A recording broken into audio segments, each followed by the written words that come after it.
नमस्कार मित्रांनो, पायवाटची सावली हा सिनेमा येता 30 तारखेला 30 मेला सिनेमागृहात रिलीज होतोय। साधारण 51 सिनेमागृहांमध्ये हा रिलीज होईल। तर ह्या सिनेमाचे प्रोड्युसर मुनव्वर सर, सहनिर्माता समीर सक्सेना आणि सहदिग्दर्शनामध्ये काम केलेला कशिश, आणि मी या सिनेमाचा वितरक आहे।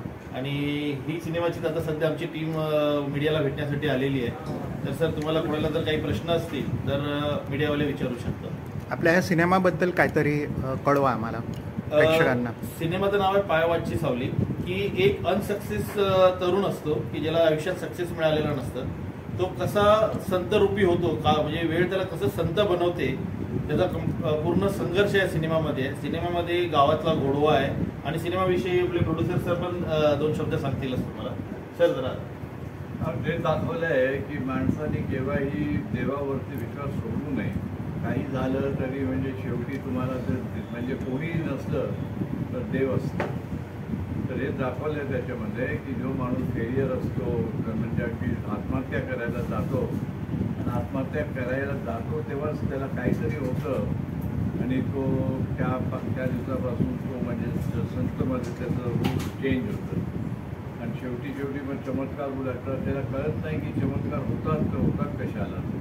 तो म्हणतो मला या गोष्टीत विश्वास नाही आहे की चमत्कार होतात आणि असं होतं तसं होतं, पण तरी म्हणतो की म्हणजे जे होतं आहे त्याचं मला उत्तर पाहिजे। तर ते उत्तर शोधायकरता तो ते जंगलामध्ये फिरतो, इथे जातो तिथे जातो, आणि लोक त्याला फॉलो करतात। त्यांना म्हणतात की तू शिवचा अवतार आहे, तू संत आहे, तू फार मोठा माणूस आहे, पण तू आला कुठून आहे? पण कुणाला सांगत नाही की मी बॉलिवूडचा रिजेक्ट आहे, मी फेलियर आहे, मला शिव्यातून लोकांनी हसवून टाकलं आहे, मला जीव द्यायचा आहे।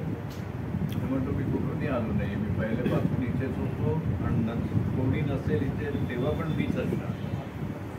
तर म्हणजे ते सर्व ते डायलॉग म्हणजे मी सगळं थोडं ठेवलं आहे, म्हणजे मिस्ट्री ठेवली आहे। आणि आता म्हणजे मला त्या रिझल्ट काय होतो आणि शेवट काय होतं ते आता सांगता येणार नाही, पण प्रेक्षकांची हीच माझी म्हणजे इच्छा आहे की ते बघतील ते पिक्चर, आणि मग त्याला कळेल की म्हणजे असली म्हणजे काय होतं आणि तो संत कसा बनतो आणि संतापासून परत माणसाचं रूप कसं घेतो। सो एक्झॅक्टली काय सामाजिक संदेश म्हणजे फक्त एंटरटेनमेंट नाही, तर काही सिनेमे हे समाज प्रबोधनासाठी बनवले जातात, त्याच्यामधून एक मेसेज पास ऑन केला जातो। हा सिनेमा त्याचाच एक भाग आहे। या सिनेमामधून एक मेसेज पास ऑन केलेला आहे समाजासाठी, आणि प्रेक्षकांनी हा सिनेमा नक्की बघावा। यात खूप सुंदर गाव दाखवलं गेलेलं आहे, गडावरची शूटिंग आहे, गावातल्या लोकांची शूटिंग आहे, एक सावकार म्हणून एक छान भूमिका केलेले आहेत कलाकार आहेत, आणि आमचे खुद्द प्रोड्युसर सरांनी यात एक रोल केलेला आहे। तर सिनेमा नक्कीच सगळ्यांना आवडेल ही अपेक्षा आहे। आणि 30 मेला सिनेमा का म्यूजिक इज सबसे अच्छा। अनिल विश्वास जी के लेजेंडरी अनिल विश्वास जी के बेटे ने, अमित विश्वास जी ने म्यूजिक दिया है। फर्स्ट टाइम कोई हमारी पिक्चर की, तो काफ़ी मेलोडियस है, काफ़ी डिफरेंट म्यूजिक है जो आज की जनरेशन को शायद अच्छा लगे। हे सिनेमा कुठे शूट झाला आहे? आपने एसोसिएट डायरेक्टर का काम किया है और एक अच्छे डायरेक्टर के साथ में आपको कैसा अनुभव रहा? It was very good, like उनके साथ वर्क करना। तो आई होप मैं नेक्स्ट पिक्चर में उनके साथ वर्क करूँ।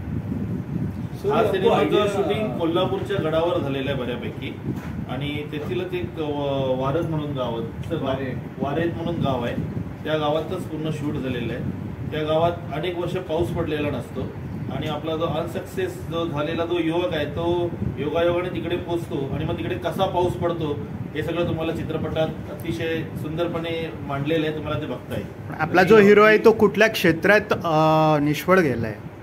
तो बॉलिवूडमध्येच, तो ॲक्टिंगसाठी मुंबईत आलेला असतो, आणि त्याच्या एका मुलीशी मैत्री होते, ते दोघं एकत्र राहायला लागतात।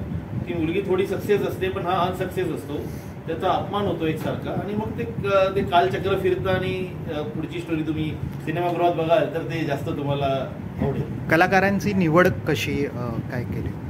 कलाकारांविषयी पण थोडंसं काही? कलाकारांचं कसं आहे की जो हिरो आहे त्यांनी माझ्याबरोबर एक हिंदी पिक्चर 10 वर्षापूर्वी केलं होतं, आणि मी त्याला मार्क करून ठेवलं होतं की असं एक मला पिक्चर काढायला मिळालं तर मी तुला घेणार। पण 10 वर्ष मी विसरलो नाही, त्याला घेतलं।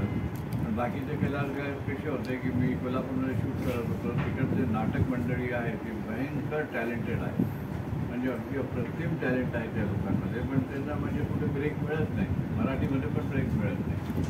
तर मी त्यांना चूज केलं, त्यांना कोचिंग दिली 10 दिवस 20 दिवस. त्यानंतर मी त्यांना घेऊन ते पिक्चर केलेलं. मला कळणार पण नाही की नवीन लोक आहे ते असं म्हणजे रोलमध्ये मिसळून गेले की म्हणजे लोक म्हणजे थकले. ज्यांनी माझं ते बघितलं आहे, रिव्ह्यू बघितली पिक्चरची, म्हणतात हे काय मोठे ॲक्टर आहेत का? म्हटलं नाही, काम मोठं आहे पण लोक मोठी नाही. मुनव्वर सरांचं अजून एक विशेष मला सांगायला आवडेल की आपण सगळे मराठी आहोत, मराठी चित्रपटसृष्टीसाठी आपण सगळे काम करतोय. ते सुद्धा नॉन महाराष्ट्रीयन असून मराठी सिनेमा निर्मितीमध्ये त्यांचं सातत्य आहे. आता हा त्यांचा 14वा चित्रपट आहे आणि सातत्याने आपल्या मराठी इंडस्ट्रीला काही ना काही ते देतच आलेले आहेत. आपल्या कलाकारांना आणि आपल्या टेक्निकल टीमला त्यांच्याद्वारे भरपूर कामं मिळतात आणि असे निर्माते खूप मुश्किलने इंडस्ट्रीमध्ये असतात. तर डेफिनेटली आपण पत्रकार मित्रांनी आणि आमच्यासारख्या वितरकांनी त्यांचं स्वागतच केलं पाहिजे आणि त्यांना प्रॉपर तो न्याय दिला पाहिजे. सर, कोल्हापूर सिनेसृष्टी वेगळी सिनेसृष्टी आहे मुंबईपेक्षा. हो, तर ते त्या मुंबई आणि कोल्हापुरामध्ये तुम्हाला असं कुठे वाटलं का काय आय एम मिसिंग समथिंग? नाही, कारण इथे कसं आहे, मुंबईमध्ये पैसा सर्वात महान आहे. बाकी सर्व नातं रिश्तं आहे त्याच्यामध्ये काही नाही. सर्व गोष्टीमध्ये पैसा पहिले येतो. तिथे मी बघितलं की तसं नाही आहे.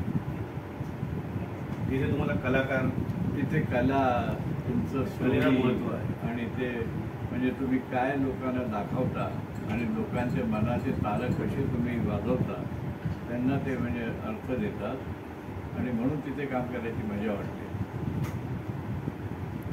एक कसं असतं ना, पिक्चर करताना पैशाला ना बघून एक स्वतःचं समाधान असतं की हे मी करतो, हे मी दाखवतो आणि माझे जे लोक आहेत माझ्यासोबत ते म्हणजे किती लक्ष देऊन हे करून म्हणजे काम करतायत. कोणी पण असं नाही 2 तास जास्त झाले तर हे लाईटवाले पण नाही की आम्हाला पैसा पाहिजे, हाफ टाईम असू द्या, हे करा, कोणीच काय म्हणणार. तर तुम्ही किती समाधानी आहात हा पिक्चर करून? मी 100% मला समाधान. सर, 30 तारखेला सिनेमा रिलीज होतोय, प्रेक्षकगृहात येतोय. बॉक्स ऑफिसवर सुद्धा पैशाचा पाऊस पडेल का? कारण की सिनेमामध्ये तुमचा जो नट आहे तो पैशाचा पाऊस पाडत नाही, पण पाऊस नक्का पडतोय. आता आहे ते बघूया. प्रेक्षकांच्या टाळ्यांचा पाऊस पडला तर समाधानी आहे. पण ह्या फिल्ममध्ये जसं सांगितलं की आपणही एक रोल केला आहे, तर त्याविषयी काहीतरी. मी एक अंकलचा रोल केला आहे की जो दारू पिऊन लोकांना उपदेश वाटत असतो. तर हा म्हणतो मी आत्महत्या करणार. तर मी विचारतो की जर कुठे करशील? तू म्हणतो पंख्याला लटकेल. मी सांगतो काही वेळा झालाच का? कुणाला काय फरक पडेल? म्युन्सिपाल्टीची तुझी बॉडी फेकेल गटारी तर तुझा दुष्काळग्रस्त जागी आणि तिथे कर. गव्हर्नमेंट म्हणजे जिवंत माणसांना पैसा देत नाही, पण तू मेलाच तिथे फाशी घेऊन तर मग पैसा देतील. म्हणतो मग मी मेलो तो पैसा कुणाला मिळेल? म्हणतो कोणी आला तरी फॅमिली बनवून घे, जवळ जा, त्यांना मिळेल. म्हणजे काहीतरी फायदा. तुझं आयुष्य तू बेकार गेलं तर तुझं मृत्यू बेकार जाऊ दे. मी त्याला ते म्हणजे मी जास्त मोठा रोल नाही केला आहे आणि माझ्या वयानुसार मी रोल केला आहे. पण ह्याच वाक्याने सिनेमाचं टर्निंग पॉईंट आहे.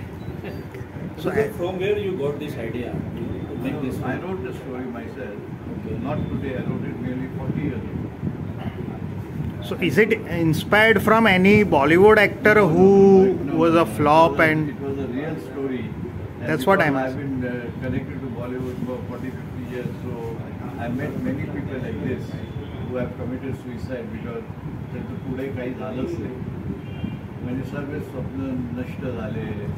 म्हणजे काहीच त्यांच्या आयुष्याला काही म्हणजे दमच लागलं नाही आणि त्या लोकांनी याचं दारू पिऊन जीव दिला, याचं फाशी घेऊन जीव दिला. मला नेहमी त्याच्यामध्ये कितीतरी माझे अगदी जवळचे मित्र होते, खास मित्र होते. म्हणजे त्यांचं असं मृत्यू झालं तर मला त्याचा फार परिणाम होता. तो परिणाम राहिला माझ्यासोबत. जेव्हा पिक्चर करत होतो मी एक कॅरेक्टर ह्याच्यामध्ये हिरोमध्ये घालत की तू बघ जेव्हा माणूस निराश असतो तर तो कसा होतो. so inspired from real incidents. Inspired very much from real incidences, but then of course I took cinematic liberty. कारण माझे जे शॉर्ट्स आहेत ते सगळे डार्क शॉर्ट्स आहेत. माझे असे लाईटमध्ये आणि म्हणजे प्रकाशात नाही. हर सीन असं डार्क आहे. It's actually a dark movie with a big message. You get the shade of night film in it, but it's not inspired by थोडंसं त्याच्यामध्ये And you might get a सिनेमाचे गाण्यांचा उल्लेख जर करायचा झाला तर अनिल विश्वास म्हणून जे प्रख्यात संगीतकार होते त्यांचे सुपुत्र अमित विश्वासांनी याचं म्युझिक केलेलं आहे आणि गाणी खरंच ऐकण्याजोग आहेत.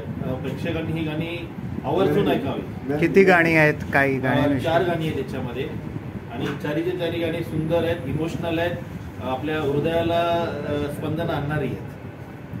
How much screens are you planning to release this movie? साधारण एक 50 थिएटरवर आम्ही सुरुवात करतोय आणि जसं डिमांड जर वाढला तर त्याप्रमाणे आम्ही आमचे थिएटर्स वाढवतो. So as an assistant director, what are the challenges you faced? This is my first time doing this, so let's see what happens, but I hope for the best. So how was the working experience with him? It was very great. Very great. learning. Yeah, this is my first time and I was learning. He taught me many things, so let's see. What do you think we're going to see in this movie? Something different. What different we'll see in this movie? What you will say to audience, come and watch. The audience is असतं ना की may be the audience is now tired of seeing the same love story. गरीब hero, पैशवारी heroine, हे सर्व म्हणजे किती झालं आहे. तर मी ते तिथे टचच केलं नाही. मी एवढं दाखवलं आहे की माणूस जेव्हा फेलियर होतो, कारण मी माझ्या आयुष्यात कितीदा फेलियर झालो आहे, तुम्हाला माहिती असतं की आपल्याला किती निराशा होते. तर त्याच्यामध्ये आपण निराश व्हायला नको रे. आपण नेहमी हेच विचार करायचा की ह्याच्या मागे पण काही अर्थ आहे. It relates to current generation where a person is failed and how he bounces back. So that is the main gist of the story. सरांना दाखवून द्यायचं आहे की रक्तपात, सेक्स, रोमांस याच्या व्यतिरिक्त हे सिनेमे बनवू शकतात आणि ते चालूही शकतात. सर आता एक मेसेज सगळ्यांसाठी, पण प्रेक्षकांसाठी तुमच्याकडे. हा मेसेज म्हणजे फार मोठा मेसेज नाही आहे. मेसेज हाच आहे की तुम्हाला एक डिफरंट सिनेमा बघायचा आहे. एक सिनेमा जो तुम्हाला विचार करायला मजबूर करतो, जो सिनेमा तुम्ही बघता तुम्ही एंटरटेन पण होता आणि तुम्हाला म्हणजे घरी गेल्यानंतर तुम्ही विचार पण करता. असा सिनेमा बघायचा आहे तर प्लीज या आणि बघा. Thank you. Thank you. Thank you. Thank you for coming.